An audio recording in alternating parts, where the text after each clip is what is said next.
तकबीर, नारे तकबीर, नारे तकबीर। कई इल्जाम लगाए जा रहे हैं, मैं समझता हूं कि उसका जवाब भी देना बहुत जरूरी होता है। जवाब देने के लिए मजलिस इत्तेहाद उल मुस्लिमीन के जो हमारे प्रवक्ता है कारपोरेटर अली जनाब आरिफ हुसैनी साहब को गुजारिश करता हूं कि यहाँ पर आए और उन तमाम सवालात के जो है आज यहाँ पर जवाब दिए। मेरे रफीक कारवार जनाब तमाम काउंसलर और अजीज़ान गिरामी अस्सलाम वालेकुम। अजीज साथियों और दोस्तों,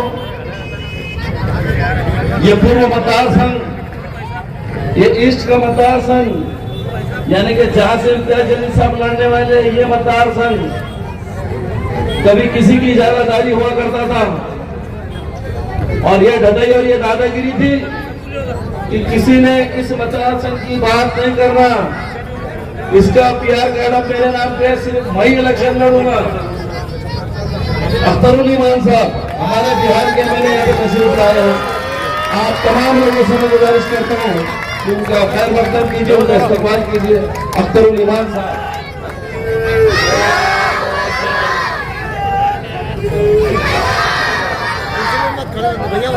साथियों और दोस्तों, बिहार से अख्तरुल ईमान साहब एमएलए है मजलिस इत्तेहाद उल मुस्लिमीन। तो मैं आप तमाम लोगों को ये बात बता रहा था, इस मतदार संघ को अपनी जागीर, अपनी इजारादारी समझी जाती थी और कोई यहाँ से मजलिस इत्तेहाद उल मुस्लिमीन के ताल्लुक से सोच नहीं सकता था लड़ने का, क्यों तो मैं अकेला तनहा लड़ता रहूंगा। अब इम्तियाज जलील साहब ने यहाँ से उम्मीदवारी पेश की है। इम्तियाज जलील साहब के हक में मैं एक बात जरूर कहूंगा कि फलक तो भी सीधा है जहां बिजली गिराने की, फलक तो सीधा है जहां बिजली गिराने की, हमें भी सीधे वही आशिया बनाने की। अभी साथियों दोस्तों, आपके 20 तारीख को जो इलेक्शन होने जा रहा है, आपका बहुत बड़ा इम्तिहान है और राष्ट्र मुकाबला सीधा बीजेपी और इमाम पार्टी के बीच में है, यानी कि अतुल सावे और इम्तियाज जलील के बीच में है। और इसके दरमियान में जो कोई भी आ रहा है वो सिर्फ सुपारी बहादुर है, वो सिर्फ सुपारी लेके खड़े हुए और ये सुपारी बहादुर के लिए सर उतारने लेके आए हैं। 20 तारीख के दिन इस सुपारी को फोड़ना है अपने को, 20 तारीख के दिन इस सुपारी को फोड़ना है। समाजवादी पार्टी की साइकिल, समाजवादी पार्टी, अब लोग समाजवादी कहते हैं, मैं तो उसको समाप्तवादी पार्टी कहता हूं। वो साइकिल रोशन गेट से निकली और रोशन गेट पे अटक के रह गई। क्या आपने रोशन गेट को बाहर खोल देखा? इस समाजवादी पार्टी को आपने जो रोशन गेट को बाहर देखा, इंशाअल्लाह 20 तारीख को उसके बाहर गए देखेंगे भी नहीं। क्यों कह रहे हैं हम ये बात? ये सिर्फ माहौल को खराब करने के लिए। अबू आसिम साहब, मैं सवाल करता हूं आपसे, जवाब दीजिए इस बात का। आपका अलायंस तो कांग्रेस पार्टी के साथ में है, आपको 2 सीटें अलायंस ने दी है, क्या वजह उस सुपारी लेके पूरे महाराष्ट्र में एमआईएम के उम्मीदवार के खिलाफ लाके मुस्लिम उम्मीदवार डाल रहे हैं? यही सुपारी है, यही सुपारी है। और मैं समाजवादी पार्टी के तमाम लोगों से मेरा सवाल है, जवाब दो अखिलेश यादव, आपके पास में 150 के लगभग एमएलए है, आपके पास में 37-40 आपके पास में एमपी है, आपके पास राज्यसभा के मेंबर है। जवाब दो अखिलेश यादव, आपके पास में एक ही मुस्लिम चेहरा था जिसने हमेशा आपको तख्त की जिन्नत बरसी, आजम खान, उसकी पूरी फैमिली और मजदूरी ने, आपने एक एहतजाज आजम खान के खिलाफ नहीं किया। है जवाब समाजवादी पार्टी के खिलाफ, है जवाब समाजवादी पार्टी वालों के पास।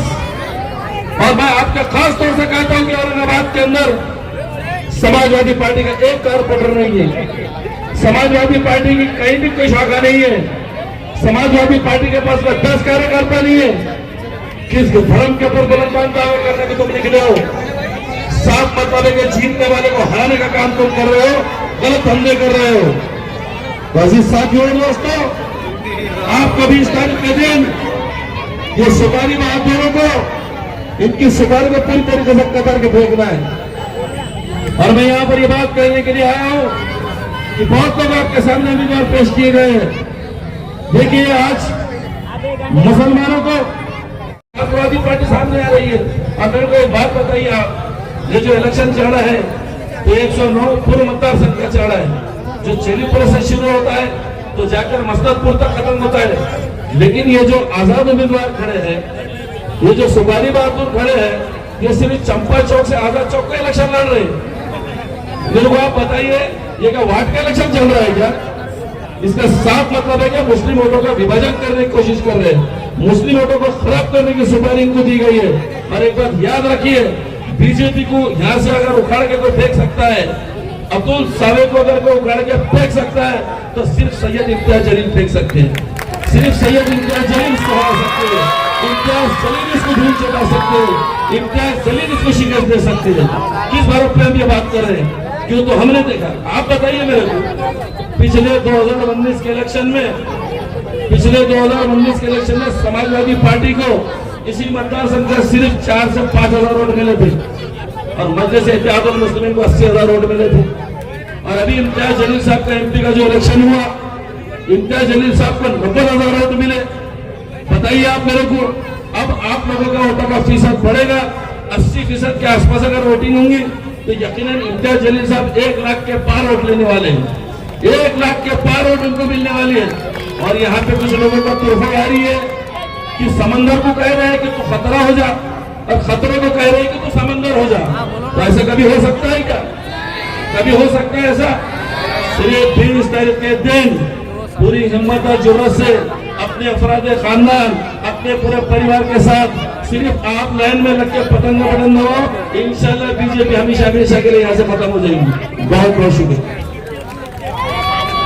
हमारे बीच में all India Muslim personal law board के मेंबर आली जनाब मोहतरम मुफ्ती जुनैदुर रहमान आजाद कासमी साहब तशरीफ।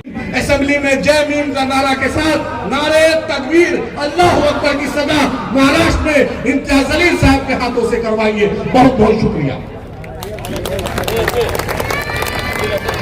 आली जनाब मुफ्ती जुनैदुर रहमान आजाद कासमी साहब से गुजारिश करता हूं कि ये आए और अपने बात को यहाँ पर रखें। नारे तकबीर।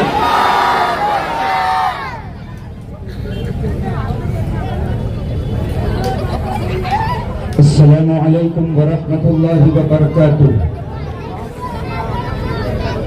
अव्वलन तो मैं शुक्रगुजार हूँ मजलिस के तमाम जिम्मेदारान का, जिन्होंने बड़ी मोहब्बत, उल्फत, मवद्दत के साथ मुझे सूबे महाराष्ट्र के इस अजीम शहर औरंगाबाद में आकर अलहाज बैरिस्टर असदुद्दीन ओवैसी साहब के सिपह सालार जनाब इम्तियाज जलील साहब की तायीद का हुक्म दिया।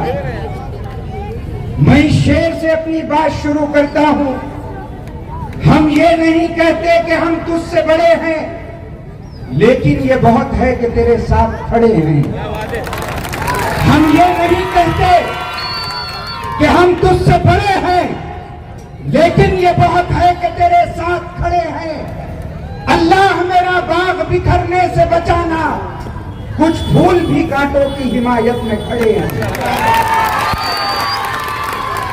मैं आप पर वाज़े कर दूं, मैं मजलिस इत्तेहादुल मुस्लिमीन का वर्कर या मैं उसका बाज़ाब्ता मेंबर नहीं हूं, न मेरा किसी और पार्टी के साथ कोई ताल्लुक है। फिर क्या जरूरत आन पड़ी कि एक मौलवी को इस स्टेज पे आना पड़ा? तो औरंगाबाद की आवाम, मैं आपसे कहना चाहता हूं और बहुत मुख्तसर वक्त में कहना चाहता हूं कि आज सूबे के तमाम मुसलमानों की निगाह आपके इस सीट पर लगी हुई है। मैं कल एक मकाम पर गया, वहां पर एक खातून मुझसे कहने लगी कि मौलाना, मेरी बड़ी चाहत है कि कोई इलेक्शन में चुन के आए ना आए, इम्तियाज जलील साहब को आ जाना चाहिए। मैंने पूछा, अम्मा क्या बात है? इलेक्शन की हमाहमी में खवातीन तो इस तरह दिलचस्पी नहीं लेती, आपको क्या हो गया कि आप उनके लिए दुआ करती है?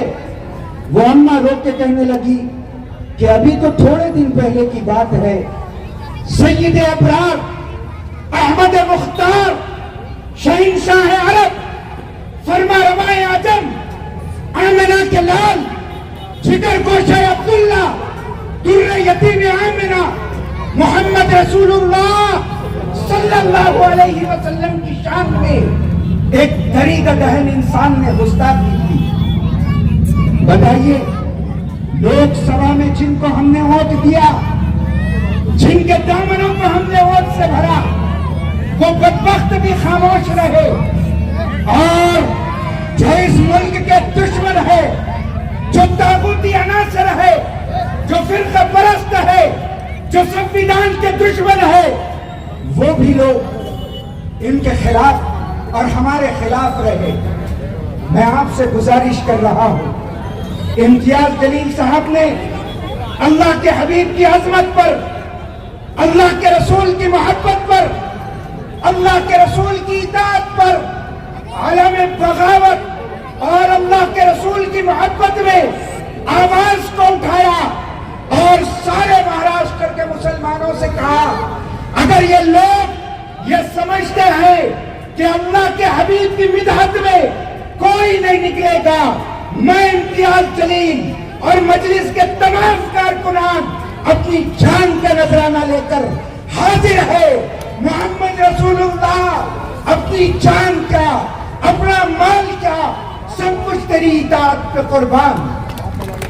मैं आपसे कहूंगा, मैं किसी और शहर का रहने वाला हूं, मुझे आपके जिंदाबाद मुर्दाबाद से कोई मतलब नहीं। ये मेरा दामन आपके सामने है, ये मेरा दामन आपके सामने है। मैं आपको अल्लाह के नबी की अजमत का वास्ता देता हूं। सारे सूबे के मुसलमान और माए बहने ये मुंतजिर है कि मजलिस की क़ियादत को धक्का न लगे, मजलिस वालों को नीचे देखना न पड़े, अपने इख्तिलाफात भुलाओ, आओ एक नुस्ख़ा तौहीद पर और अल्लाह के नबी की अज़मत पर जमा हो जाओ। हाथ उठा के कहो कि हम सबके सामने दामन फैला के कहेंगे, अगर औरंगाबाद में कोई आएगा उसका नाम है इम्तियाज जलील।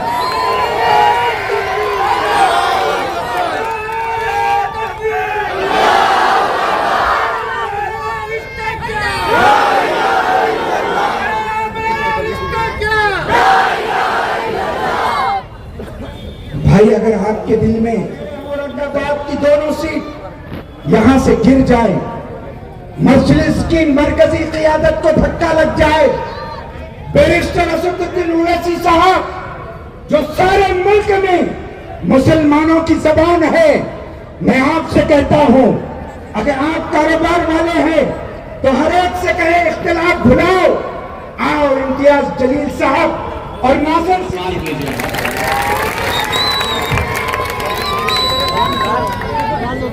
हजारों साल नरगिस अपनी बेनूरी भी रोती है, बड़ी मुश्किल से होता है चमन में दीनवर पैदा। आज के इस इनकलाबी इंतखाबी जलसा शहर औरंगाबाद, जिस पर हजरत औरंगजेब रहमतुल्लाह के रूह साया फगन है, उस शहर तारीख साज के जलसे में मौजूद आज के महफिल की सदारत कर रहे हैदराबाद के कॉरपोरेटर और जिम्मेदार लीडर जनाब सलीम बैग साहब, जनाब भाई इसाक खान साहब नगर सेवक, जनाब भाई निसार खान साहब, भाई आरिफ हुसैन साहब, सैयद अहमद साहब, मोहम्मद असरार साहब, दीगर जिम्मेदारान मजलिस, बिहार से आए हुए मेरे रफीक जनाब एडवोकेट आदिल साहब, यहाँ के गयूर नौजवानों, बुजुर्ग तरीन मुअज़्ज़ज़ तरीन उलमाए कराम, अजीजों साथियों, मुस्लिम और गैर मुस्लिम भाइयों और नेक तरीन माँ बहनों, बेटियों और मीडिया के साथियों, आपके शहर से मोहब्बत में पनाह रखता हूँ, अकीदत भी रखता हूँ और आपके शहर का एहसानमंद भी हूँ।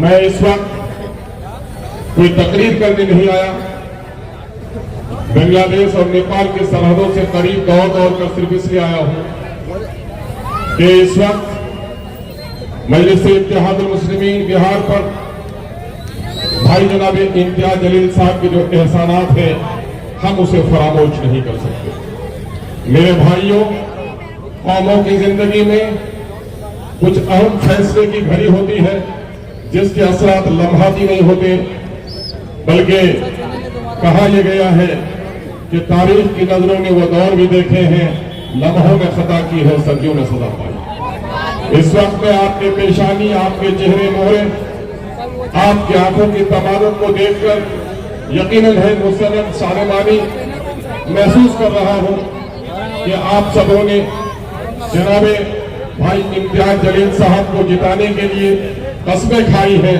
और इंशाअल्लाह अज़ीज़ जो शहर का निजाम है, नौजवानों का जो तूफानी इज्तिमा है और जो कुछ सुनने को मिल रहा है और आकर यहाँ देख रहा हूँ, यकीनन अल्लाह रब्बुल इज्जत हमारी और आपकी तमन्नाओं को बराबर करेगा और भाई इम्तियाज जलील साहब जरूर कामयाब होंगे। मेरे भाइयों, इलेक्शन मकामी भी हुआ करते हैं और इलेक्शन आफाकी भी हुआ करते हैं। बहुत सारे एमएलए लड़ रहे हैं, लेकिन उसका हल्के असर उसके अपने असेंबली के हल्के में वही लड़ेगा, वही कटेगा, वही मरेगा। लेकिन भाई इम्तियाज जलील साहब का जो इलेक्शन है, मेरे भाई औरंगजेब रहमतुल्लाह अलैह के शहर में बसने वाले औरंगाबादियों, ये सिर्फ औरंगाबाद का इलेक्शन नहीं है बल्कि पूरे हिंदुस्तान के मजलूम मुसलमानों की आंखें आप इस वक्त किसकी हुकूमत बनेगी महाराष्ट्र में, ये सवाल बड़ा नहीं है, बल्कि जालिम हुक्मरानों के सामने में कल में हक पेश करने की जरूरत कौन रखता है, उसको वहां पर भेजने की जरूरत है। हमने सबको देखा है, आजादी के 78 वर्षों में अपने हमनवा जमातों को हमने भेजा है, कांग्रेस की गुलामी हमने की है, कांग्रेस को जिता जिता के भेजा है। जो सौगात कांग्रेसियों ने दिए हैं मुसलमानों का भी उसे हम फरामोश नहीं कर सकते। बाबरी मस्जिद तोड़ी जालिमों ने है, लेकिन बाबरी मस्जिद को तोड़ने का सारा तमाशा मूर्ति बैठाकर इन्हीं लोगों ने की है। दफा 341 से मुसलमानों के रिजर्वेशन में महरूमी का सारा कसूरवार यही कांग्रेस है। हमारे नौजवानों के सीने पे गोलियां चलाई, भेवंडी को उजाड़ा है और मुरादाबाद के ईदगाह में गोलियां चलाई है, रेशमी शहर भागलपुर को उजाड़ा है और बेजा तोहमत आतंकवाद देकर हमारे नौजवानों को सलाखों में भेजा है। हमें याद है किसके साथ हमने मुफाहमत नहीं की, लेकिन सबने हमारे साथ दगा किया है। यकीनन मेरे भाइयों, शहर औरंगाबाद एक तारीखी शहर है, लेकिन एक बात जान लो, आपके शहर को आज के दिन में अगर नई नस्ल को शोहरत के साथ जानती है तो भाई इम्तियाज जलील का इसमें बड़ा रोल रहा। भाई इम्तियाज जलील साहब, जिसको आपने अपना लीडर और कायद माना, ये तो आम सी बात है। बड़ी आबादी के दरमियान में ईदगाह का इमाम जिसे आप तय करते हैं, अगर खुदा ने खासा जुमा के दिन वो आपकी बस्ती में आ जाए तो मस्जिद का इमाम उन्हें आगे बढ़ा देता है कि ये हमारे इतने बड़े इज्तिमा का इमाम हो सकता है, तो मेरे जामा मस्जिद में उसके पीछे नमाज पढ़ना मेरे लिए अफजल है। औरंगाबाद के लोगों, आपने तो एमपी बनाने के लिए इस हल्के से इतना वोट दिया है, आपने जिसको पार्लियामेंट के लिए अहल समझा है, कौन ना अहल कहेगा कि उससे ज्यादा कोई अहल असेंबली का हो सकता है। उन्होंने बहसियत एमएलए के भी सबूत दिया है, बहसियत सहाफी के भी उसने सबूत दिया है और पार्लियामेंट के मेंबर होने की हैसियत से शहर औरंगाबाद की तरक्की और तामीर के लिए, मुसलमानों पर हुए जुल्म और ज्यादती के खिलाफ हिंदू और मुसलमानों के दरमियान में अदल कायम करने के लिए भाई इम्तियाज जलील ने जो नजीर पेश की है, उसकी कोई दूसरी नजीर हमारे दरमियान में नहीं है। मेरे भाइयों, अल्लामा इकबाल का जो मैंने शेर पढ़ा है, वो ये पढ़ा है, मैं अक्सर कहता हूँ, 12 बरस तक औरत अगर औलाद से महरूम हो और 12 बरस के बाद उसके आगोश में कोई औलाद आए तो वो चांद को भी नहीं तकती है, अपने बच्चे के पेशानी को चूमती है। मेरे भाइयों, इन 77 सालों में मुस्लिम लीग मुसलमानों की जमात आई, इन 77 सालों में अपने बिरादरों ने वतन के ब्राह्मणों ने, राजपूतों ने, क्षत्रियों ने, दलितों ने, पिछड़ों ने, सबने अपनी राजनीतिक जमात बना ली, लेकिन ये मुसलमान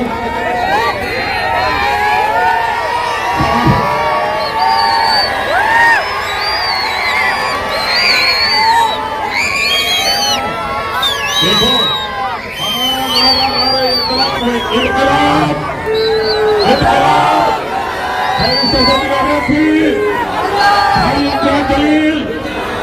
तशरीफ रखिए और अपनी तहजीब और साहिस्ते और सुकून का मुजाहरा कीजिए। यकीन जानिए, बल्कि याद करो 2014-15 से पहले मैं आखिरी बात कहके जाता हूं कि आतंकवाद का मामला, हिंदुत्व का मामला, मुसलमानों की गिरफ्तारी का मामला, मॉब लिंचिंग के मामले, बाबरी मस्जिद के इंहदाम पर फैसले, जबान किसी की नहीं खुलती थी। मुसलमान सियासतदानों ने मसलिहत की चादर ओढ़ ली थी। हमारे दीनी उलमा मसलिहत की खामोशी इख्तियार कर ली थी। ऐसे वक्त में पूरी कौम एहसास कमतरी के समंदर में गर्क हो रही थी।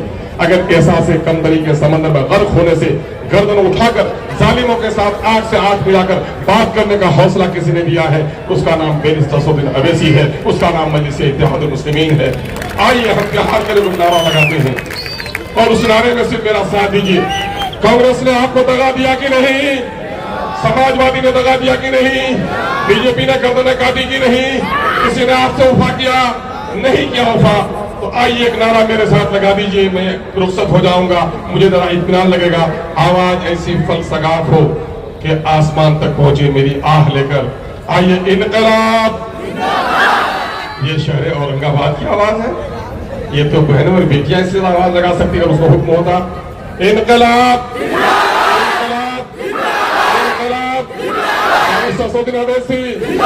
यकीनन है आपकी आवाज में इनकलाबी कुव्वत है। आइए अब मैं जो जुमले कहूँ उसको दोहरा दीजिएगा। बिहार के मजलिस इत्तेहादुल मुस्लिमीन ने एक नारा तैयार किया है, वो नारा है, जो जुमले में कहूँ दोहराइएगा।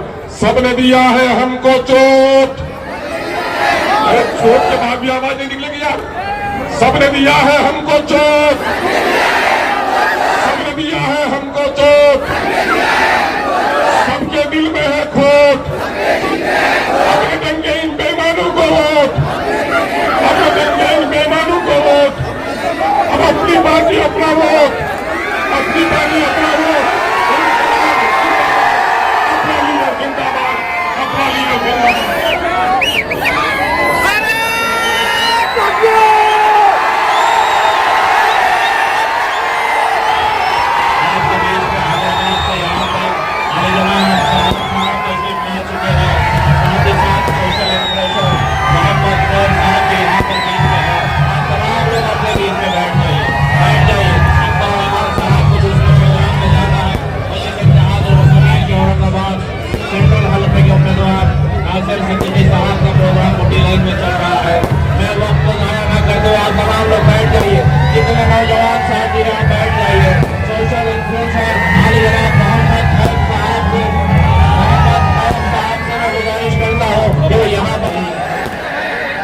चंद मिनट के लिए बात सुनिए।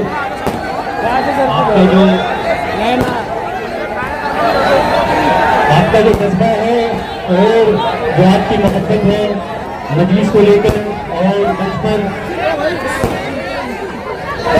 बात सुनिए, 5 मिनट के लिए बात सुनिए। अदब भी नासाज है। बैठ जाएंगे 5 मिनट के लिए, बैठिए, पीछे वालों को नहीं दिख रहा है। 5 मिनट के लिए बैठ जाएंगे सब।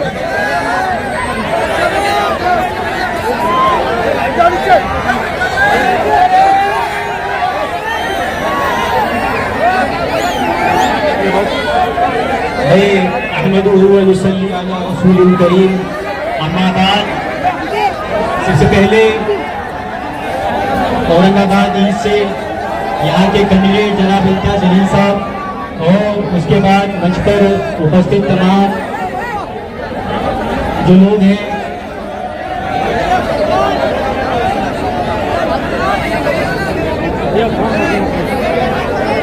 सभी को मेरी तरफ से सलाम, अस्सलामु अलैकुम। नौजवान साथियों, इस वक्त जो मुल्क के हालात हैं और मुल्क जिस स्थिति से गुजर रहा है वो आप सभी के सामने है। कोई चीज छुपी भी नहीं है। मुसलमानों को लेकर और मुसलमानों को मसले मसाइल को लेकर जिस तरीके से तमाम पार्टियां अपना पल्ला झाड़ लेती है और तमाम पार्टियां और तमाम तंजीमें अपने आप को अलग कर लेती है, वो किससे छुपी भी नहीं, आप सभी के सामने है। चाहे आप कोई सभी मसला मसाइल उठा लीजिए, पहले से लेकर मस्जिदों की बात हो, इमामों की बात हो, 3 तलाक की बात हो, बहन बेटियों की इज्जत की बात हो, न जाने कितने अपने मसाइल उठा लीजिए आप, कोई मुसलमानों की बात रखने के लिए तैयार नहीं है, ना तो पार्लियामेंट के अंदर, ना लोकसभा के अंदर, ना विधानसभा के अंदर, ना किसी और सभा के अंदर। सिर्फ और सिर्फ चाहिए तो हमें सिर्फ और सिर्फ इनको हमारा वोट चाहिए, बाकी किसी और चीज नहीं चाहिए। अगर कोई चालू है ना, मुसलमानों की कयादत करता है, मुसलमानों की नहीं ना, रहनुमाई करता ये सामने है, आएंगे तो ना। उसे तरह तरह के नहीं आप- काम दिए जाते हैं, तरह तरह के इंतजाम किए जाते हैं। कुछ भी बात तो है आप तुम्हारी। सभी के सामने है। आज औरंगाबाद की सरजमीन पे जो आप तमाम लोग यहाँ मौजूद हैं, ये सिर्फ एक मजमा नहीं है, ये सिर्फ सीट नहीं है, ये पूरे मुल्क हिंदुस्तान के नौजवानों के बड़े बुजुर्गों की जज्बात की एक सीट है। ये कोई आम सीट नहीं है। इस सीट पर पूरे मुसलमान और पूरे हिंदुस्तान के मुसलमानों की नजर टिकी हुई है। नौजवान साथियों और बड़े बुजुर्गों, इस सीट को बहुत ध्यान से तुम्हें निकालना है। अगर इस सीट पर तुम्हारी चूक हो गई तो यकीनन एक धब्बा लग जाएगा औरंगाबाद की आवाम पर, औरंगाबाद के लोगों पर। क्योंकि जिस नौजवान ने, जिस लीडर ने, जनाब इम्तियाज अली साहब ने एक बहुत बड़ी रैली निकालकर मुसलमानों का वजूद जगाने का और मुसलमानों की जो खोई पहचान थी उसे जिंदा करने के लिए जो रैली निकाली, वो किसी चीज की नहीं है। तमाम लीडरों के पेट में दर्द है, पेट में आग लगी हुई है कि इसने कैसे कर दिया। जो मुंबई कभी किसी के लिए नहीं रुकती थी, वो इम्तियाज अली साहब ने रोक के दिखाया। साथियों, हमारी मुस्लिम कयादत एक के बाद एक करके खत्म की जा रही है, वो आप सभी के सामने कोई चीज छुपी भी नहीं है। उठा लीजिए, बिहार के अंदर जनाब शहाबुद्दीन साहब को खत्म कर दिया गया, मार दिया गया जहर देकर। उसके बाद यूपी के अंदर अतीक अहमद को शहीद कर दिया गया। उसके बाद मुख्तार अंसारी को, फिर बाबा सिद्दीकी को। अब दिख रहा है कि एक ऐसी नौजवान और एक ऐसी शेर औरंगाबाद से उठ रहा है, तो उसको भी दबाया जाए। नौजवानों, इस शेर को तुम्हें दबने नहीं देना है, इसकी आवाज बनोगे, इसे महाराष्ट्र की सबसे बड़ी पंचायत में भेजने का काम करोगे। कोई वोट में डालने में कंजूसी तो नहीं करेगा। बड़े मियाँ पीछे बैठे, कंजूसी तो नहीं करोगे वोट डालने में। हाथ उठा के मुझे वादा करो, यहाँ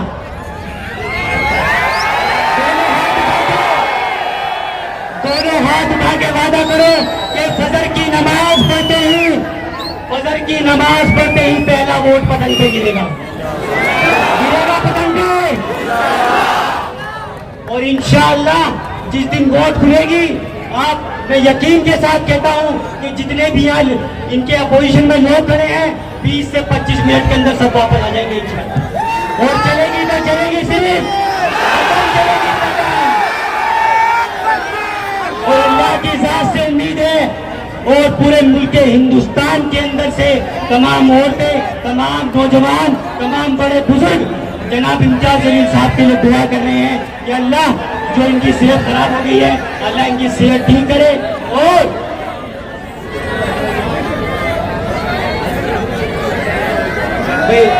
भाई शांत हो जाए भाई।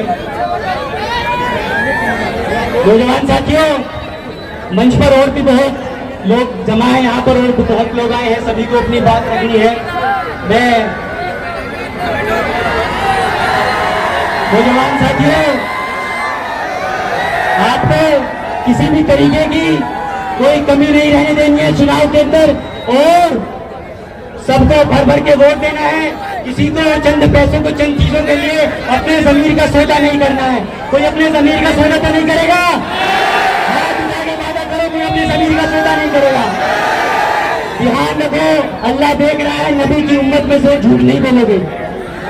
अगर तुमने जमीर का सौदा कर दिया, आप चंद दिनों तक तो अच्छे से रहोगे और अच्छे से रहोगे, लेकिन फिर जिल्लत ही जिल्लत उठानी पड़ेगी।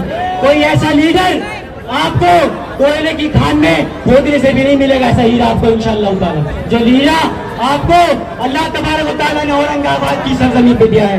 पूरे मुल्क हिंदुस्तान के मुसलमान सोचते हैं कि एक हीरा है हमारे मुल्क, हमारे सूबे में हो, हमारी जगह पे और हमारे एरिया में हो। तमाम लोगों को ज्यादा से ज्यादा वोट करना है और जनाब इम्तियाज अली साहब को भारी मतों से जिता के यहाँ से प्रदेश की सबसे बड़ी पंचायत में भेजने का काम करना है। इसी साथ के साथ एक बार मेरे साथ नारा लगाओ, नारा लगाओगे।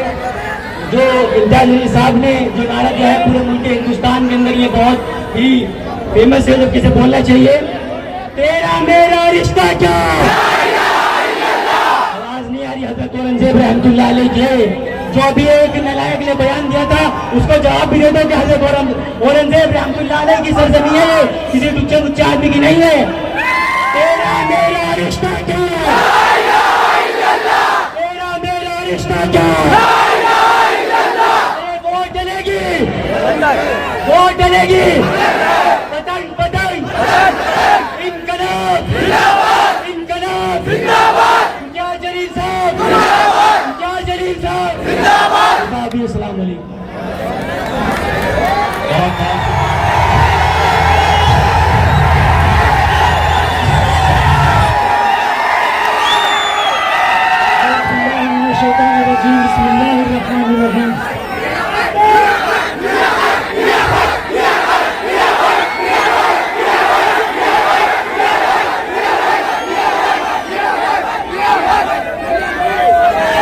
पहले अल्लाह का मैं शुक्र अदा करता हूँ और उसके बाद नकीब मिल्लत बैरिस्टर असदुद्दीन अवीज़ साहब का मैं शुक्रिया अदा करता हूँ। उन्होंने मुझे मौका दिया अक़लियतों की आवाज़ बनने का और आपकी आवाज़ बनने का, और उसके बाद स्टेज पे तशरीफ फरमा आली जनाब AIMIM नामपल्ली MLA माजिद हुसैन साहब का मैं शुक्रिया अदा करता हूँ। और स्टेज पर तशरीफ फरमा तमाम वो जमात के जिम्मेदारान और यहाँ पर मौजूद नौजवान बुजुर्ग और मेरी इज्जतदार माँ और बहनों को अस्सलाम वालेकुम रहमतुल्लाहि व बरकातुहू। पहली मर्तबा मैं इस औरंगजेब रहमतुल्लाह अलैह की सरजमी औरंगाबाद पर आया हूँ। आप लोग मेरी मोहब्बत में आए हैं, मैं आपकी मोहब्बत में आया हूँ। जो होता है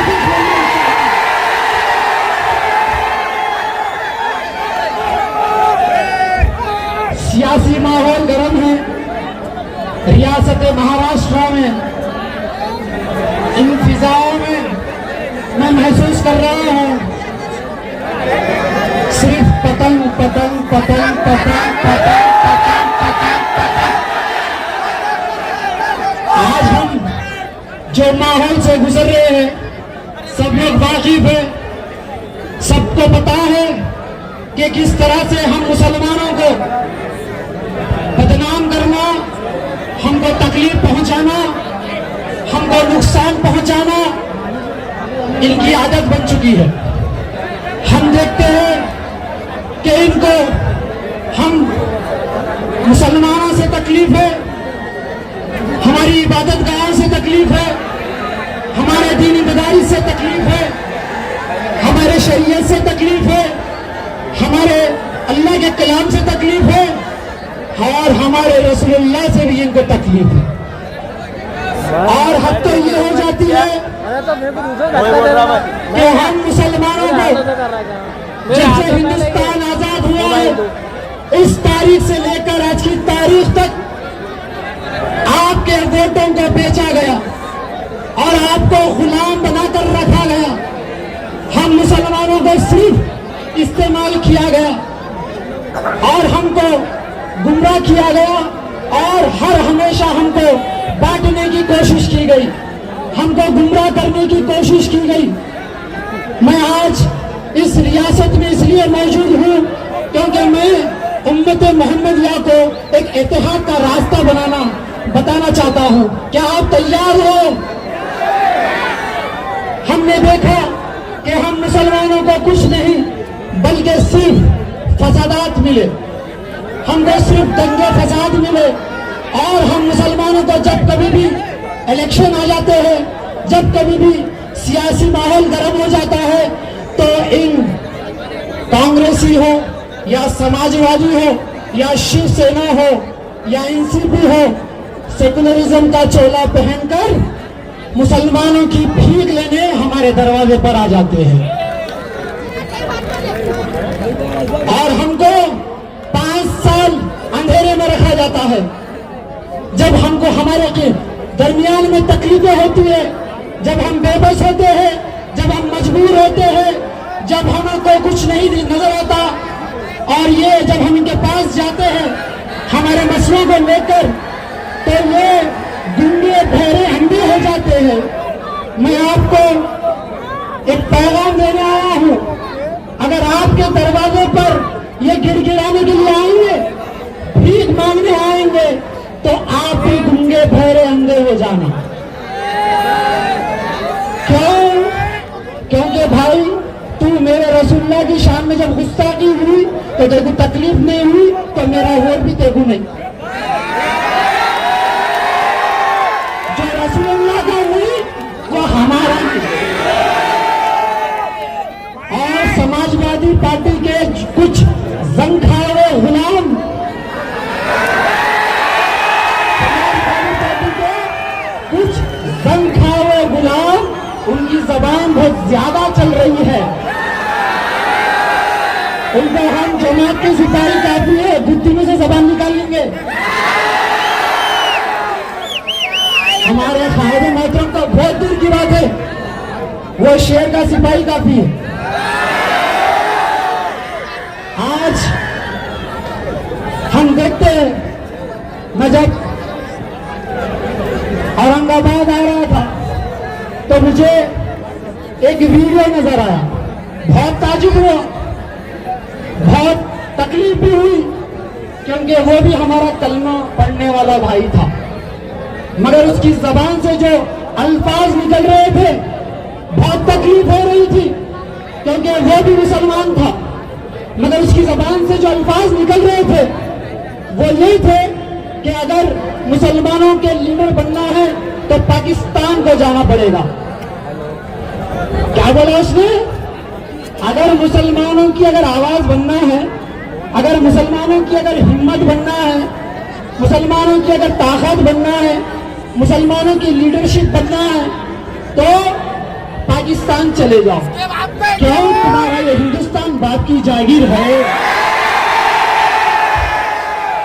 जितना तुम्हारा हक है हमारा भी उतना ही हक है। बहुत ताजुब होता है,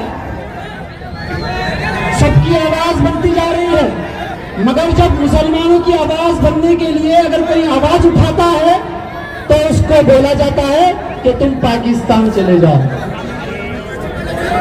ना मैं ये तहरीक छोड़ूंगा, ना मैं मेरा ये दीन छोड़ूंगा, ना मैं ये मेरी खिदमत छोड़ूंगा, ना मैं ये हिंदुस्तान छोड़ूंगा। अगर हमारा खून का एक एक खतरा निकालकर हम हिंदुस्तान लिख देंगे इंशाअल्लाह, मगर ये हिंदुस्तान नहीं छोड़ेंगे। ये हिंदुस्तान किसी के बाप की जागीर नहीं है, कोई आए और कुछ बोलने चले जाए। आज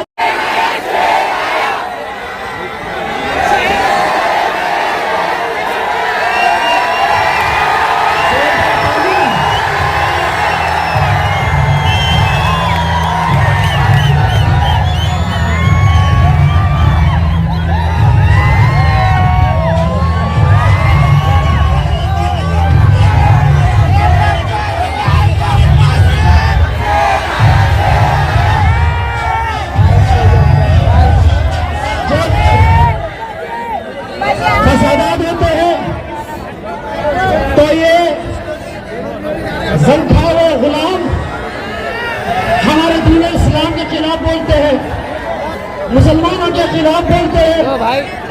आपको मैं याद दिला दूं, यही समाजवादी पार्टी की हुकूमत थी उत्तर प्रदेश में, जब हमारी मां और बहनों की इज्जत की गई, जब हमारे मासूमों के आंखों में सलिया डाले गए, जब हमारे बुजुर्गों को मारा गया, जब हमारे भाइयों को शहीद कर दिया गया, क्या वो हम भूल गए? मुजफ्फर नंगे मुजफ्फरनगर के दंगे फसाद यही समाजवादी पार्टी के गुलाम थे। उन्होंने कभी मुसलमानों की आवाज बनने नहीं दी, हमेशा मुसलमानों को बांटना चाहा, उनको भटकाना चाहा, उनको गुमराह करना चाहा। यही समाजवादी पार्टी के गुलाम थे। हम कुछ भी नहीं बोले, याद रखा जाएगा हर वो जुल्म तुम्हारा, हर वो सितम याद रखा जाएगा और इंशाअल्लाह हम इसका बदला 20 तारीख के दिन आसमान में सिर्फ पतंग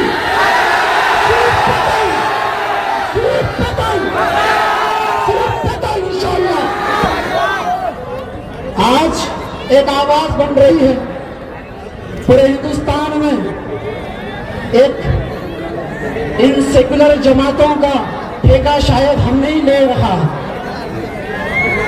क्योंकि जब कभी भी सेकुलर नाम की चीज आ जाती है तो इनको ऑल इंडिया मजलिस इत्तेहादुल मुस्लिमीन नजर आ जाती है।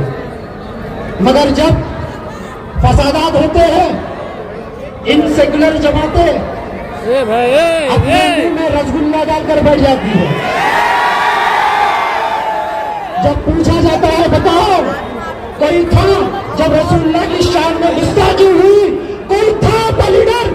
सिवाय इम्तियाज जलील साहब के, जिसने जो बड़ी तादाद में रैली निकाली और बता दिया सामने हिंदुस्तान को कि मुसलमान कोई कॉम्प्रोमाइज नहीं करता जब सरकार की शान में गुस्ताखी होती है। और आज मुसलमानों के वोट लेने के लिए आपके दहलीज पर आ रहे हैं, आपके वोट की भीख मांग रहे हैं। सवाल करना, रसूलुल्लाह का जब मसला हुआ तो कौन से लीडरों ने आवाज उठाई थी? क्या रसूलुल्लाह क्या सबसे बड़े, मतलब कोई उनसे बड़ा है? कोई नहीं है। ये दुनिया में हमारे सरकार से बड़ा कोई नहीं।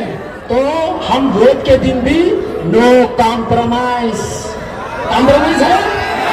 No compromise. अच्छा, आपका वोट किसको रहने वाला है? जरा फोन के टॉर्च ऑन करके बता दो कितने लोग पूरे फोन के टॉर्च पूरे आना पीछे को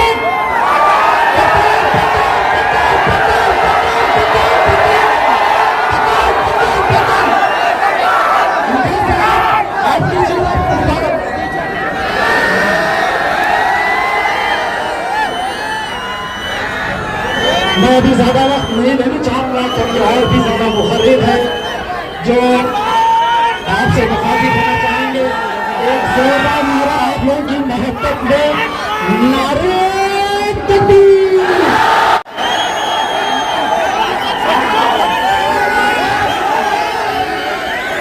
औज़ु बिल्लाहि मिनश शैतानिर रजीम, बिस्मिल्लाहिर्रहमानिर्रहीम।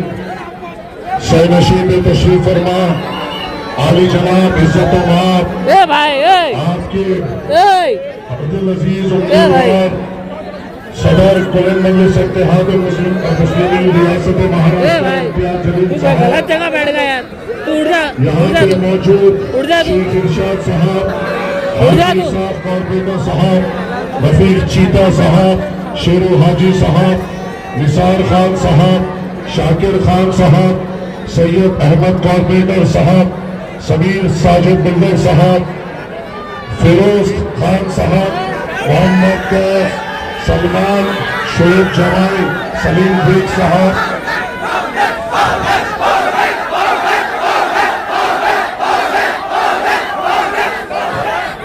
पाउडर पे भी गुफ्तगू होगी। आज का जलसा एक इंतखाबी जलसा होताना, आज से 4 दिन बाद इंशाअल्लाह आप और हम इत्तेहाद का पैगाम देते हुए इम्तियाज जलील साहब को, मुझे अल्लाह की जात पे यकीन है कि आपके इत्तेहाद से इम्तियाज जलील साहब एक भारी अक्सरियत से यहाँ पे कामयाब होंगे। इंतखाबात के वक्त तमाम सियासी जमातें आपके दरमियान में आती है, अपनी अपनी बात रखती है। ये मजलिस इत्तेहादुल मुस्लिमीन के स्टेज से यहाँ से जो बात की जाती है वो आपके लिए बात की जाती है, जो वादे किए जाते हैं वो आपके लिए किए जाते हैं, हम जो कर सकते हैं वो आपके सामने बोलते हैं। हम दूसरी पार्टियों के तरीके से हथेली में जन्नत नहीं बताते, झूठे वादे नहीं करते और सिर्फ इल्जामात लगाने या किसी को हराने अपने स्टेज की जीनत नहीं बनते। हम ठहरते हैं तो अपनी कौम के लिए ठहरते हैं, हम ठहरते हैं तो अपने नौजवानों के मुस्तकबिल के लिए ठहरते हैं, हम ठहरते हैं तो हमारे मसाजिद के लिए ठहरते हैं, हम ठहरते हैं हमारे मदारिस के लिए ठहरते हैं, हम ठहरते हैं तो हमारे महल्ले जात के विकास के लिए ठहरते हैं, हम ठहरते हैं तो हमारे महल्ले जात में अच्छे अस्पताल लाने के लिए ठहरते हैं, हम ठहरते हैं तो हमारे नौजवानों को रोजगार की बात करने वक्त के फिरौनों के सामने ठहरते हैं। और आपने खुद देखा, मैं तो हैदराबाद में बैठकर मेरा छाता चढ़ा होता था जब मैं सदर मजलिस के साथ इम्तियाज जलील को वहां पर उस नरेंद्र मोदी के सामने ठहर कर आंखों में आंखें उसके डालकर आपकी बात करते हैं। क्या तुम वो मंजर भूल गए कि आज जो हमारे गली कूचे में आके हमें जिसके नाम से डराया जाता है या जिस पार्टी का नाम लेके हमें डराया जाता है, मोदी का नाम लेकर हमें डराया जाता है, योगी का नाम लेकर हमें डराया जाता है, अरे तुम्हें क्या डरने की जरूरत, तुम्हारे पास तुम्हारा अपना है जिसने मोदी के सामने ठहर कर आंखों में आंखें डालकर आपका मुतालबा किया। आपको किस चीज से डरना है? आपके खुद के यहाँ के उम्मीदवार वो है जिसने ठहर कर डंके की चोट पर योगी आदित्यनाथ को पखला कहा। तुम्हें किस बात का डर है? फिरौनों से मुकाबला करने वाला आपके दरमियान में है, फिरौनों के लश्कर से टकराने वाला आपका अपना है, आपके लिए मर मिटने वाला आपका अपना है, नौजवानों को हिम्मत देने वाला आपका अपना है, बुजुर्गों की ताकत बनने वाला आपका अपना है, यतीमों के सर पे शफकत का हाथ रखने वाला आपका अपना है, आंसू गरीबों के पोंछने वाला आपका अपना है। रसूलुल्लाह सल्लल्लाहु अलैहि वसल्लम की शान में गुस्ताखी होती है तो हिंदुस्तान को हिलाने वाला आपका अपना है। क्या मैं गलत बोल रहा हूं? क्या ये आपका अपना पूरे मुसलमानों की फख्र, सबकी बेबाक बात करने वाला आपका अपना क्या इम्तियाज जलील साहब नहीं है? तुम्हें और किसकी जरूरत? तुम्हें और किसकी जरूरत? ऐसे निडर कायद होते हुए जो फिरौनों के आंखों में डालकर बात कर कर उनके गिरेबानों को अपने हाथों से पकड़कर जिसने ललकारा है वो आपका उम्मीदवार है, तो आपको इत्तेहाद में एकजुट होने में कौन रोक सकता है? आपको यहाँ से इंकलाब लाने में कौन रोक सकता है? आपको हिंदुस्तान को एक इत्तेहाद का पैगाम देने से कौन रोक सकता है? याद रखो औरंगाबाद के गयूर लोगों, तुम पर नजर है तमाम महाराष्ट्र की, तुम पर नजर है तमाम हिंदुस्तान के लोगों की कि वो देखेंगे कि जो ऐवान पार्लियामेंट में ठहर कर नरेंद्र मोदी से टकराता था, योगी आदित्यनाथ के मुंह पे जवाब देता था, अमित शाह के आंखों में आंखें डालकर बात करता था, गुस्ताखे रसूल के जो कशान में गुस्ताखी करता था उसके पैजामे गीले करता था, उसको कितनी भारी अक्सरियत से तुम जिताओगे ये पूरा महाराष्ट्र देख रहा है, हिंदुस्तान देख रहा है कि तुम्हारा इत्तेहाद ऐसा होगा कि हर कोने में हिंदुस्तान में एक उम्मीद जगेगी।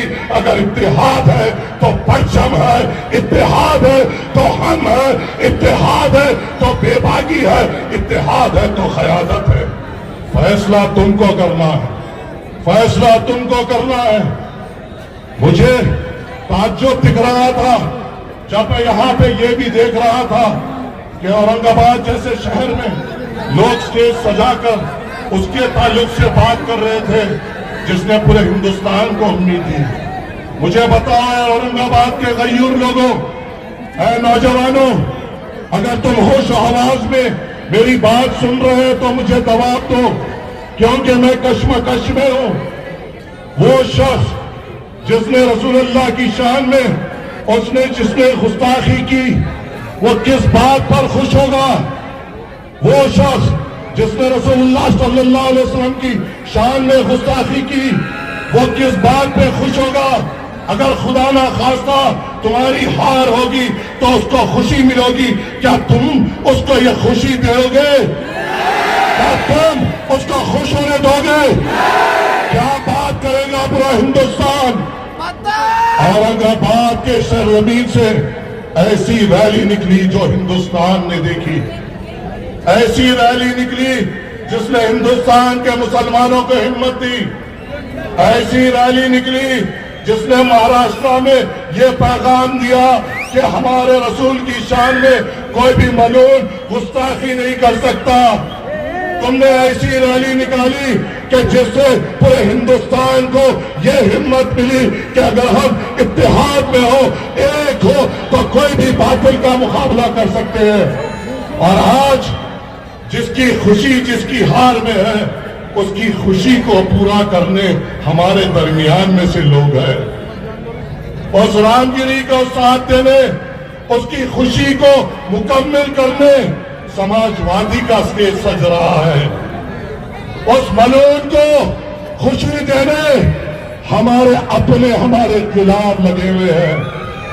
बताओ क्या नहीं किया उस समाजवादी के उम्मीदवार के लिए मजलिस इत्तेहादुल मुस्लिमीन ने?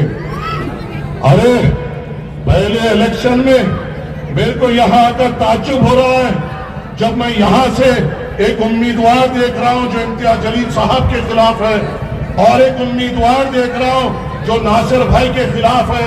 जब पहली बार मजलिस इत्तेहादुल मुस्लिमीन यहां से लड़ी थी, तो जो आज नासिर सिद्दीकी साहब के खिलाफ जो उम्मीदवार है उसको टिकट दिया था, उसने जिसको बेचा वो हमारे खिलाफ है, जिसने पैसे लिए वो हमारे खिलाफ है, बेचने वाला भी हमारे खिलाफ, खरीदने वाला भी हमारे खिलाफ। अरे वो 80,000 वोट मजलिस की ताकत थी, वो 80,000 वोट हमारे नौजवानों का हौसला था, वो 80,000 वोट हमारे बुजुर्गों का जुनून था, वो 80,000 वोट हमारी पर्दानशी माँ और बहनों ने जो अल्लाह के सामने अल्लाह के बारगाह में हाथ उठाकर जो मजलिस इत्तेहादुल मुस्लिमीन के लिए दुआएं की, वो वोट थे।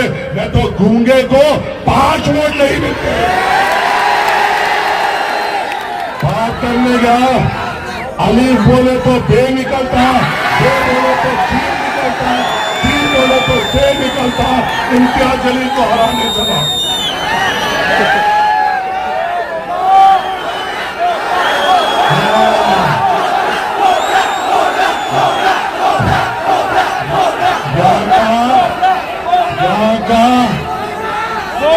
हैदराबाद के पाउडर से तो आप वाकिफ है ना।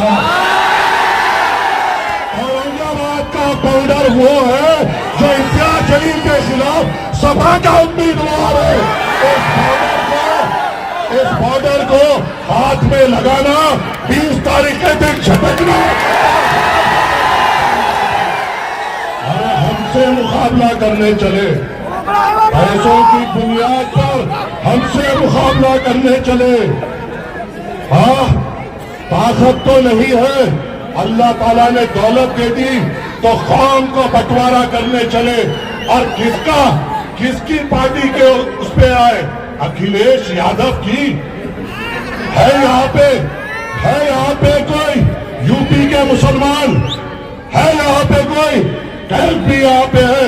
वो भी इस बात की गवाही दे सकता है। अगर मैं झूठ बोल रहा हूं तो उठ के मजमे में से बोलना कि बैठ जाओ, तुम झूठ बोल रहे हो। बताओ मुझे, ए गयूर नौजवानों, ए मेरी इज्जतदार मां और बहनों, ए मेरे बुजुर्गों, जब सीए एनआरसी आया जो हमारी शरीयत के खिलाफ था, क्या अखिलेश यादव ने हमारे लिए आवाज उठाई? क्या अखिलेश यादव ने सीए पे बात की? एनआरसी पे बात की? क्या शरीयत में जो दखलंदाजी की गई हमारे लिए बात की? जब बाबरी मस्जिद का फैसला आया, क्या ये सेकुलर जमातों ने हमारी बात की? जब ज्ञानवापी के ताले खोलकर जो मस्जिद में हय्या अल सलाह हय्या अल फलाह के सदाएं गूंजती है, वहां पे पूजा की इजाजत दी गई, क्या अखिलेश यादव ने हमारे लिए बात की? इतलाक के खत्म पे अखिलेश यादव ने अपना मुंह खोला? क्या हाफिज जुनैद जिसके दिल में कुरान पाक थी, जिसकी छाती को खंजरों से मार मार कर शहीद कर दिया गया, उसकी मां के कोख को उजाड़ दिया गया, उसके बाप के कांधे पे दुनिया का सबसे बड़ा बोझ डाल दिया गया, क्या अखिलेश यादव ने बात की? जब वो बात नहीं कर सकता तो उसके घर का गुलाम क्या बात करेगा? दरमियान में इंतजार पैदा करने आ रहे हो और उसका परचम लेने आ रहे हो। क्या मेरी ये बात गलत है? अगर यहाँ पे यूपी का कोई एक मुसलमान हो, पिछले विधानसभा में यूपी में मैं था, 6 महीने अखिलेश यादव ने चुनाव का प्रचार किया, 6 महीने लफ्ज मुसलमान उसने इस्तेमाल नहीं किया, और आज हमारी बस्तियों में हमारे वोटों की भीख मांगने गुलाबों को भेजा जा रहा है। क्या ये बात तुम्हें दिखाई नहीं देती?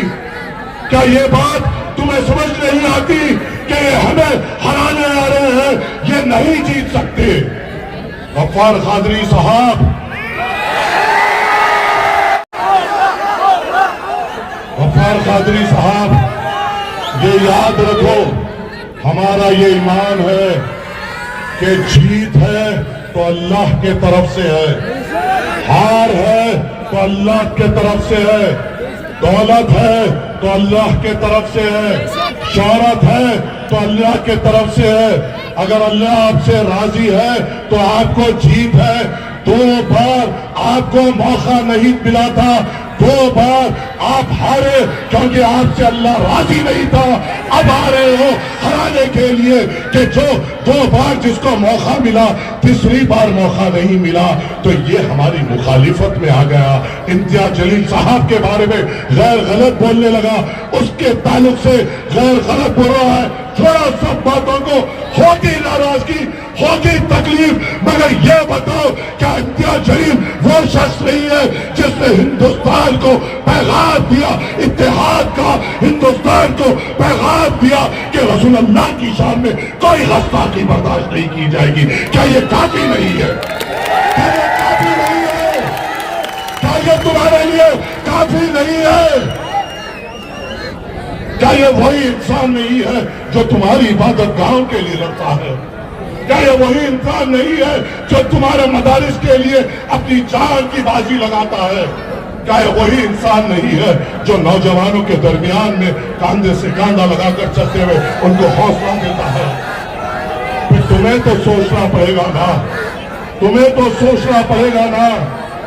याद रखो, याद रखो एक गयूर लोगों, 20 तारीख के दिन हर जगह चुनाव होगा, हर जगह के लिए चुनाव होगा, आपके लिए इम्तिहान होगा। 20 तारीख औरंगाबाद का इम्तिहान है, हिंदुस्तान देखेगा आपके इत्तेहाद को, महाराष्ट्र देखेगा आपके इत्तेहाद को, आपके पैगाम को। याद रखो 20 तारीख के दिन हमें निकलना पड़ेगा, 20 तारीख के दिन इत्तेहाद का पैगाम देना पड़ेगा। हर एक मेरे बुजुर्ग को जोश में आते हुए आगे बढ़ना पड़ेगा, हर एक मेरे नौजवान को अपने जुनून को बढ़ाते हुए पोलिंग बूथ में जाके वोट डालना पड़ेगा। हर एक मेरी इज्जतदार मां और बहनों को अल्लाह की बारगाह में हमारे लिए दुआ मांगते हुए वोट डालना पड़ेगा। और जब आप निकल कर वोट डालेंगे और हमारी अगर 80-90% पोलिंग होगी, किसी की मां नहीं चली हमें हराने के लिए। याद रखो, मैंने देखा है मेरे सदर को, मैंने देखा है मेरे सदर को जब औरंगाबाद से खासदार के इलेक्शन का रिजल्ट आया था।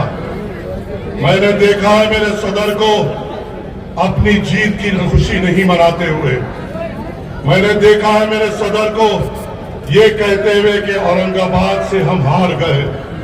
मैंने देखा है मेरे सदर की तकलीफ को जब हमारा इत्तेहाद जरा कम पड़ गया और जो ये मुखालिफीन उस वक्त जो भी इरादे और मुहिम से आए थे कामयाब हो गए। मुझे उम्मीद है आपसे, मुझे तवक्को है आपसे कि इस बार हमारी हिम्मतों को और बढ़ाएंगे, इस बार हमारे हौसलों को और मजबूत करेंगे, इस बार मजलिस इत्तेहादुल मुस्लिमीन को ताकतवर बनाएंगे।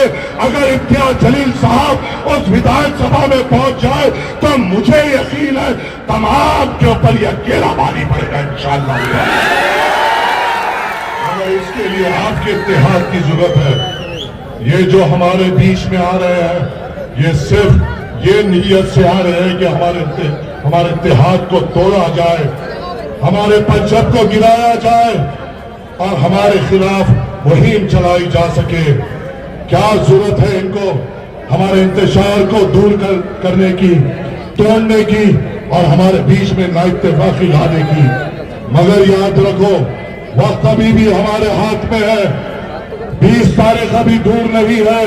अगर हम जज्बे के साथ, जुनून के साथ, हौसले के साथ अगर हम मुनज़्ज़म होंगे तो मुझे यकीन है इम्तियाज जलील साहब यहां से एक भारी अक्सरियत से कामयाब होंगे। और जब ये भी याद रखो जब तुम पोलिंग बूथ जाओगे और अपनी शहादत की उंगली से एक एक वोट इम्तियाज जलील को दोगे तो एक एक जूता राहगिरी के मुंह पे होगा। तुम्हारा एक एक वोट, तुम्हारा एक एक वोट उस गुस्ताख रसूल को बेचैन कर देगा। तुम्हारा इत्तेहाद उनको मजबूर कर देगा कि हमारे खिलाफ कोई बेकार आवाज नहीं उठ सकती। और इसके लिए आपको इत्तेहाद में रहना है, इसके लिए आपको इत्तेहाद में रहना है। याद रखो कोई हमारी बात करने वाला नहीं, याद रखो कोई हमारी नुमाइंदगी करने वाला नहीं। उस विधानसभा में अगर हमारे लोग जाएंगे हमारी बात होगी, हमारे लोग जाएंगे तो महाराष्ट्र के इबादतगाहों की हिफाजत होगी, हमारे लोग जाएंगे हमारे मदरसों को हिफाजत होगी, हमारे लोग जाएंगे तो हमारे कब्रिस्तानों की हिफाजत होगी, हमारे लोग जाएंगे हमारे महल्ले जात की हिफाजत होगी, हमारे लोग जाएंगे हमारे नौजवानों को हौसला होगा और हमारे इलाकों में विकास होगा। क्या ये काफी नहीं है आपके लिए? ये काफी नहीं है आपके लिए? याद रखिए आपका इत्तेहाद बहुत जरूरी है। ऐ मेरे नौजवानों, ऐ मेरे खय्यूर लोगों, आज सेकुलरिज्म की बात की जा रही है। सेकुलरिज्म के नाम पे ऐसे लोग भी एक हो गए हैं कि सेकुलरिज्म की मजाक और धज्जियां उड़ रही है।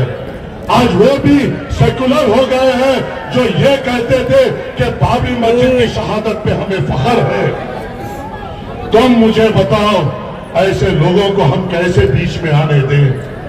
क्या ये लोग जो सेकुलरिज्म का चूल्हा पीने हुए हैं, क्या इन्होंने कौन से भी वोट पे या कौन से भी हालात में या कोई भी मुद्दों पे जो हमसे ताल्लुक रखता था ये बात की? ये लोग मुंह नहीं खोलते। और एक बात याद रख लो मुसलमानों, एक बात है, तकलीफ अगर होगी तो मुझे माफ करना अपना भाई समझकर। सेकुलरिज्म के ठेकेदारों के सामने, सेकुलरिज्म के ठेकेदारों के सामने आपकी क्या सोच है मुझे मालूम है। सेकुलरिज्म के ठेकेदार ये जानते हैं कि मुसलमान इलाकों में नौजवान बेरोजगार रहने दो, उनको रोजगार देने की कोई जरूरत नहीं। न मुसलमान महलों में उनके मस्जिदें बंद होने दो, कोई बुजुर्ग कोई फिक्र की बात नहीं। मुसलमान इलाकों में उनके मदरस बंद होने दो, हमें आवाज उठाने की कोई जरूरत नहीं। मुसलमानों के बस्तियों में विकास ना होने दो, कोई फिक्र की बात नहीं। मुसलमान इलाकों में अच्छे अस्पताल ना हो, कोई फिक्र की बात नहीं।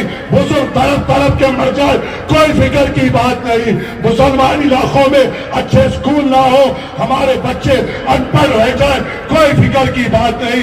क्योंकि सेकुलरिज्म के ठेकेदार ये जानते हैं और उन्होंने अपने दिल को ये कहकर मना लिया है कि मुसलमान को रोजगार ना दो चलेगा, कुछ ना दो चलेगा। मुसलमान को चुनाव से पहले सिर्फ बीजेपी के नाम से डराओ, मोदी के नाम से डराओ, योगी के नाम से डराओ और मुसलमान आंख बंद कर नीचे मुंडी डालकर सेकुलरिज्म के नाम पे वोट डाल देगा। क्या ये कैफियत हमारी है? मुझे बताओ गयूर मुसलमानों, मेरे उस्तादों ने, मेरे वालिदैन ने मुझे ये तरबियत दी है कि जब तक दुनिया में रहो, जब तक सांस लेते रहो, अगर इस दुनिया में डरो तो सिर्फ अल्लाह से डरो। तो ये कौन हमारे बीच में आ रहे हैं जो ये कह रहे हैं कि बीजेपी से डरो, मोदी से डरो, योगी से डरो? अरे ये तो वो है जिनका हमारे इम्तियाज जलीली काफी है। ये इत्तेहाद के पैगाम को देने की जरूरत है और मैं उम्मीद रखता हूं आपसे कि आप 20 तारीख के दिन निकलेंगे, मजलिस इत्तेहादुल मुस्लिमीन को वोट डालेंगे और इम्तियाज जलील साहब को कामयाब करेंगे। कामयाब करेंगे ना? कामयाब करेंगे ना? कामयाब करेंगे ना? तो इस जाने के साथ अपने इरादों को एकजुट करेंगे। नारे तकबीर, नारे तकबीर, नारे तकबीर। हिंदुस्तान हिंदुस्तान मजलिस इत्तेहादुल मुस्लिमीन इम्तियाज जलील, इम्तियाज जलील। बस अब 20 तारीख के दिन आसमानों में सिर्फ पतंग पतंग पतंग।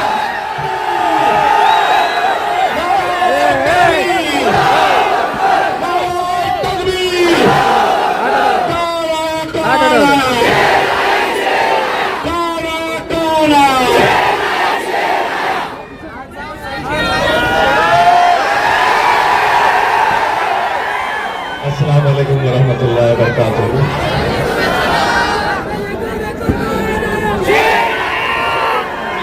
अभी किसी की एक सभा चल रही है और उस सभा में ये बताया गया है कि ये इम्तियाज जलील के जलसों में इतने सारे लोग जो आ रहे हैं वो सबको पैसा देकर लाया जा रहा है।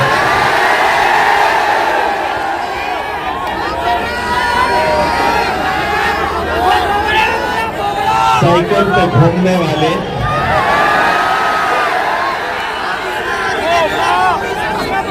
मैं पैसा देता हूं तुझे, बाजार से एक शेर का बच्चा खरीद के दिखा मुझे।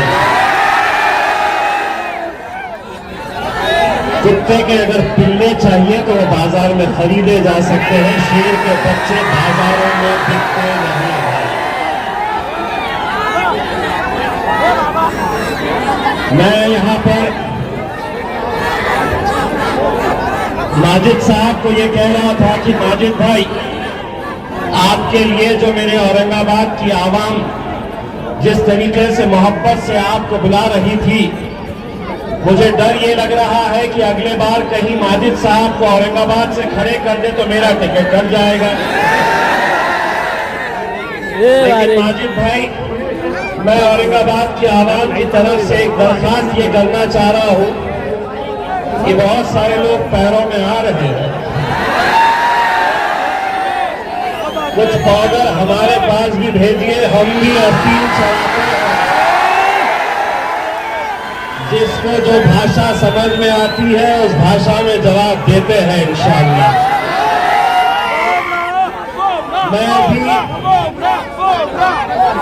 मैं अभी कुछ देर पहले मैं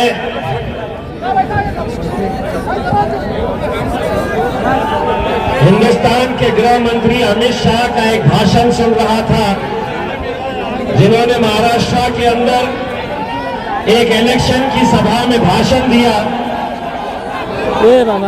और उन्होंने ये कहा कि जब तक भारतीय जनता पार्टी हुकूमत में है हम मुसलमानों को रिजर्वेशन नहीं देंगे। मुरमुरे के थैले,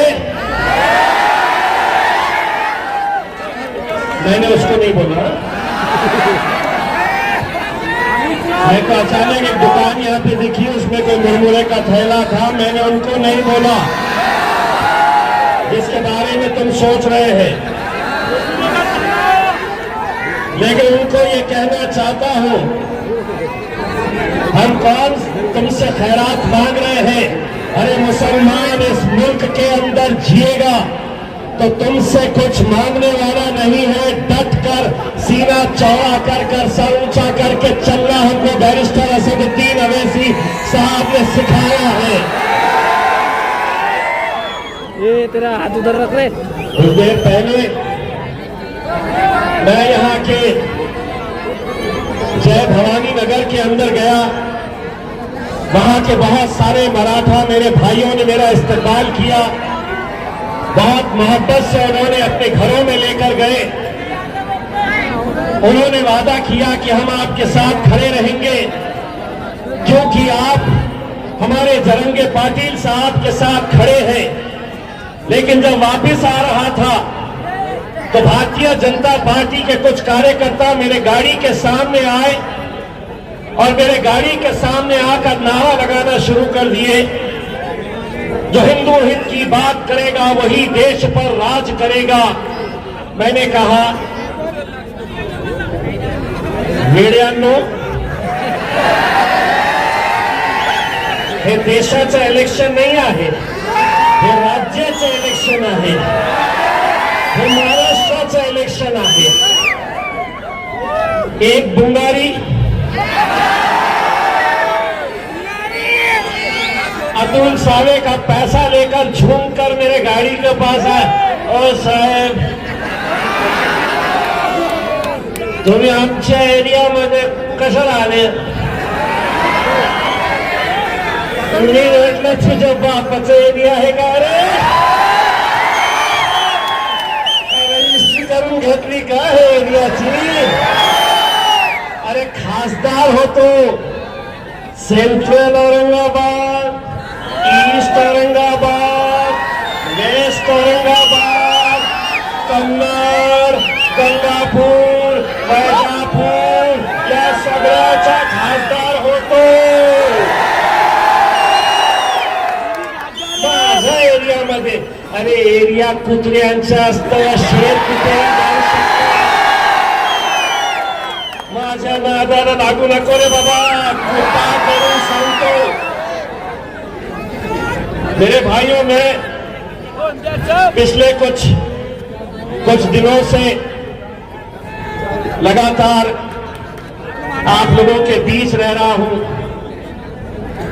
अल्हम्दुलिल्लाह मैंने अपने खायद बैरिस्टर असदुद्दीन अवैसी साहब से उनकी जो दीवानगी है, मैंने हिंदुस्तान में ऐसा कोई शख्स नहीं देखा जो चंद घंटे की सिर्फ नींद लेते हैं, 2 दिन लगातार यहां पर पद यात्रा करे। शोलापुर का जलसा, आज सुबह मालेगांव गए जहां हमारे मुफ्ती साहब, उन्हें हार्ट अटैक आने की वजह से वो एडमिट है। वो वहां पर उनके लिए पदयात्रा करने के लिए गए। मैंने उनसे ये चीज सीखी कि ये आवाम है तो हम हैं, लेकिन कुछ दिनों से तबीयत कुछ नासाज है। दिन में 3 मरतबा डॉक्टर मोहसिन आबिदी साहब डॉक्टर घर पे भेजते हैं सलाइन चढ़ाने के लिए।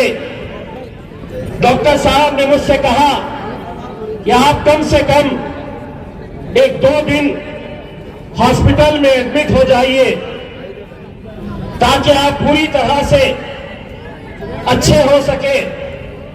मैंने डॉक्टर साहब से कहा कि अभी तो इलेक्शन का वक्त है, 1-1 घंटा कीमती है और आप मुझसे 2 दिन हॉस्पिटल में रहने की बात कर रहे हैं। मैंने हंसते हंसते डॉक्टर साहब को कहा, डॉक्टर साहब मैं ऑलरेडी एक डॉक्टर से परेशान हूं।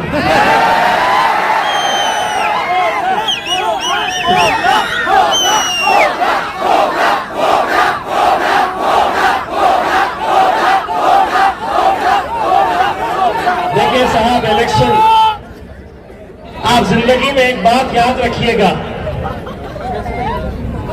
अल्लाह जब आपको मौका देता है, अल्हम्दुलिल्लाह अल्लाह ने बैरिस्टर असदुद्दीन अवैसी साहब के जरिए आपको मौका दिया, लेकिन महज एक टिकट नहीं मिलने की वजह से आप अरी तुरी की भाषा में मेरे खायद बैरिस्टर असदुद्दीन अवैसी साहब के बारे में जो बोल रहे हैं, जो बक रहे हैं, ये खतई नाकाबिले बर्दाश्त है। इलेक्शन है, सबको लड़ने का इख्तियार है, लेकिन जिस बैरिस्टर असदुद्दीन अवैसी साहब को पूरी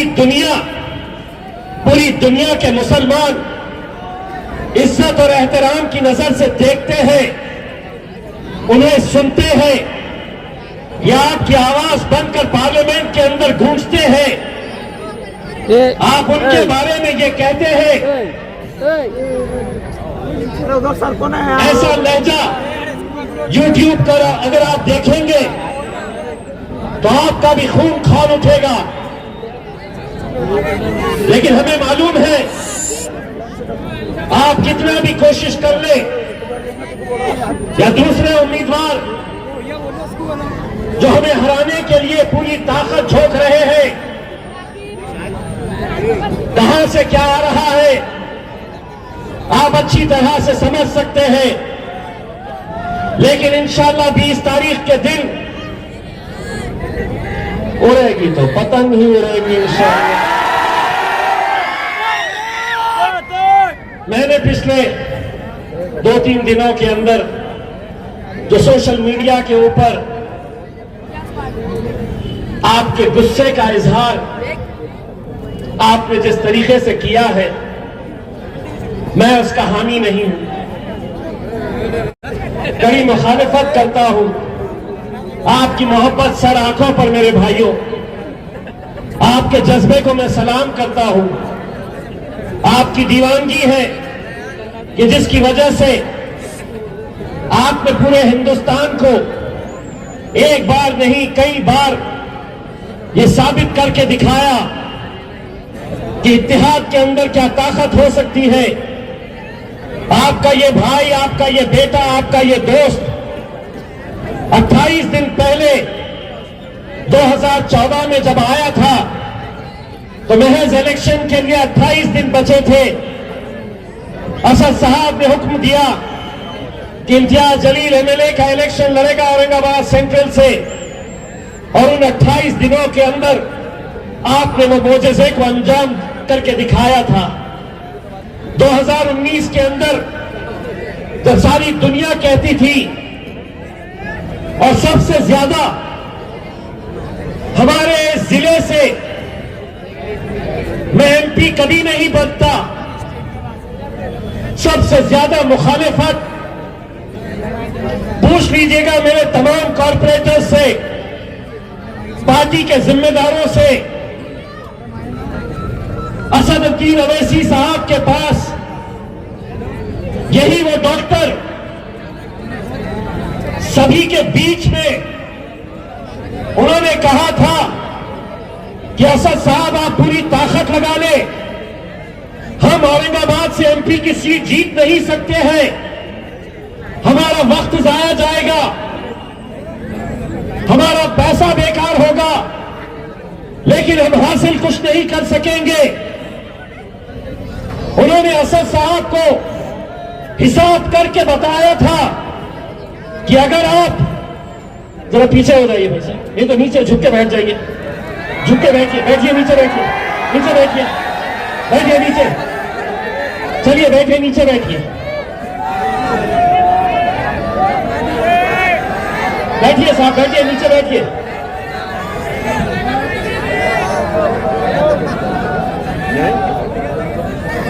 दिक्कत यह है अपने पास नेताओं की भी कमी नहीं है, हर कोई बोला।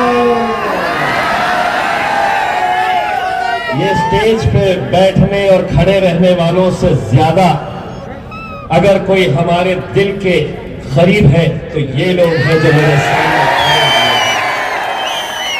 आप लोग हैं तो हम लोग हैं। तो जैसा उन्होंने 2019 के अंदर असद साहब के सामने बैठकर कहा कि साहब आप कितनी भी सभाएं ले लीजिएगा, हम 2 लाख वोट से ज्यादा हासिल नहीं कर सकते। किताब निकाले, पेन निकाले, ये मुसलमान इतने, दलित इतने, इन्हों इतने लेंगे, उन्हों उतने लेंगे। असद साहब मेरी तरफ देख के, मियां कैसा होता है जनता, इन्हें 2 लाख बोल रहे हैं डॉक्टर। मैं बोला साहब ये आगे चलकर साइकिल पे चलने वाले हैं, इन्हें 2 बोल रहे। मैंने असद साहब को उसी दिन कहा था कि असद भाई इंशाअल्लाह हम मैदान में उतरे, पूरी शिद्दत के साथ मेहनत करेंगे। मेरे कॉर्पोरेटर्स परेशान रहते थे, यार ये इम्तियाज भाई का गणित क्या कह रहा है, एमपी कभी यहां से जीता नहीं है, इतने साल हो गए हैं, 40 साल पहले 39 साल पहले एक एमपी जीत कर आए थे मुसलमान, और अब ये इम्तियाज जलील को क्या हो गया, एमएलए जीत गए, बोले एमपी भी जीतना है, कैसे मुमकिन है। मैंने असद साहब को कहा, असद साहब आप सिर्फ लब्बैक कहिएगा, मुझे अपनी आवाम के ऊपर यकीन है, भरोसा है। अल्हम्दुलिल्लाह 22 दिन रह गए थे इलेक्शन के लिए, हम हैदराबाद में बैठे, दारुसलाम में लगातार 2 दिन मीटिंग हुई, सलीम बेग साहब गवाह है, हैदराबाद के तमाम जिम्मेदार गवाह है। दूसरे दिन असदुद्दीन अवैसी साहब ने लब्बैक कहा। इलेक्शन जब हो गया, नतीजे का दिन आने वाला था, असद साहब ने मुझे फोन करके कहा क्या लगता है हम 2.5 लाख तक पहुंचेंगे। मैंने कहा असद भाई अल्हम्दुलिल्लाह 4 लाख। तो असद भाई भी हैरान, बोले 4 लाख क्या हिसाब से। मैं बोला असद भाई कागज के ऊपर का तो हिसाब नहीं पता, लेकिन अल्हम्दुलिल्लाह हमारा हिसाब वहां से आने वाला है, हमारा हिसाब वो कर चुका है। और वो मंजर आपको याद होगा मेरे भाई, महाराष्ट्र में कितनी सीटें आई, किसकी आई पता नहीं। दिल्ली जब गया, पुरानी दिल्ली गया, जामा मस्जिद के पास गया, तो वहां के मुसलमान आके मिल रहे और मुझसे कह रहे थे कि इम्तियाज भाई हमने आपको देखा नहीं था, आपको मिला नहीं था, हमको उस दिन किसी बात की फिक्र नहीं थी कि हुकूमत कौन बना रहा है, किसकी पार्टी के कितने एमपी चुनकर आ रहे हैं। मस्जिद में जा रहे तो एक दूसरे से पूछ रहे वो औरंगाबाद वाले का क्या हुआ। और यकीन मानिए उसी इत्तेहाद का नतीजा था मेरे भाइयों कि आप लोगों ने पूरे दुनिया को ये दिखाया। और उसके बाद पूरी दुनिया को अगर आपने इत्तेहाद की ताकत क्या होती है ये उस दिन दिखाया जब हमारे नबी करीम सल्लल्लाहु अलैहि वसल्लम उनके खिलाफ गुस्ताखी की गई। इतने सारे मुसलमान लीडर और होने के बावजूद खुद अबू आसिम जो मुसलमानों के बड़े नेता, ये काम उन्हें करना चाहिए था, मुंबई को हिला देना चाहिए था। बड़े बड़े नेता मुंबई के अंदर मिलेंगे हमारी कौम से ताल्लुक रखने वाले, लेकिन नाराज नहीं कर सकते हैं। हम कुछ ज्यादा बोले तो शरद पवार नाराज, हम कुछ ज्यादा बोले तो राहुल गांधी परेशान, हम कुछ ज्यादा बोले तो दो साहब परेशान। लेकिन अल्हम्दुलिल्लाह हमने ये बात लोगों को बताए कि हम ठोकर मारते हैं ऐसी सियासत को, जब बात आएगी हमारे आका के ऊपर हमें कुछ नहीं चाहिए। और हमने एक आवाज लगाई, चलो मुंबई। मैंने जब ये लगाई आवाज तो पुलिस वाले परमिशन देने के टाइम पे मुझसे पूछे कितने गाड़ियां रहेंगी, तो बोला 50। तो पुलिस वाला बोला 50 ना, मैं बोला अब 10-20 इधर हो सकती है। अकेले पाथरी से बाबा जानी दुर्रानी, अल्लाह उनको कामयाब करे, 120 गाड़ियां उन्होंने भेजे। परभनी में आरएसपी की एक कैंडिडेट वहां पर हिंदू समाज की हमारी बहन है जो इलेक्शन लड़ रही है, वहां पर मजलिस का उम्मीदवार जो वहां पर मजलिस का उम्मीदवार बन के बैठा है, उसे मजलिस ने फॉर्म नहीं दिया है। हमने पार्टी से उसे बर्खास्त किया है, पुलिस ने उसकी एफआईआर करवाई है। मैं परभनी की आवाम से यह अपील करना चाहूंगा, जिस महिला ने, हिंदू महिला ने हमारी उस रैली के अंदर 100 गाड़ियां परभनी से भेजी थी, उस रैली में शामिल होने के लिए परभनी की आवाम की यह जिम्मेदारी है कि उसने हमारे नबी करीम सल्लल्लाहु अलैहि वसल्लम के खिलाफ गुस्ताखी हुई तो उसने कहा कि हे तुमच्यासाठी दैवत आहे, आप इनको मानते हैं तो हम भी उनका आदर करते हैं। उसको जिताना वहां के मुसलमानों की जिम्मेदारी है मेरे भाइयों। रैली निकली, सावंगी का टोल पास हुआ, मुझे एक पुलिस वाले का फोन आया, साहब तुमने बोले थे 50 गाड़ियां, अभी हमने गिने 2740 गाड़ियां तो यहीं से गुजरी है। अब आगे जितने जितने समृद्धि पे आने वाले थे, इधर से 200 आ रहे, इधर से 50 आ रहे। यहाँ पे बैठे हुए जो लोग हैं ना, इनमें से बहुत सारे इलेक्शन लड़ रहे हैं। ऐसा मोबाइल पे देखते बैठे थे, इम्तियाज जलील को कहां पे रोकते, गाड़ियों को कहां पे अड़ाते, इंतजार कर रहे थे। बोले नासिक निकल गया, बोले निकल गया, इगतपुरी निकल गया। बंबई की पुलिस बोली कि साहब नहीं, इगतपुरी के आगे नहीं। मैंने बोला मैं निकल चुका हूं, हिम्मत है तो रोक के बताओ। वक्त कम है, कल शेर आने वाला है।